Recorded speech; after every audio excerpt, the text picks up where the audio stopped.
वेदाचे कर पारायण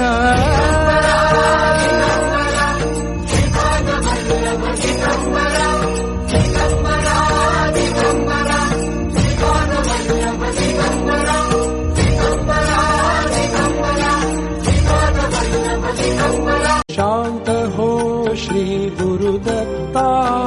मम चित्ता शमवी आता तू केवळ माता जनिता सर्वथा तू हित करता तू आप्त स्वजन भ्राता सर्वथा तूची त्राता भय करता तू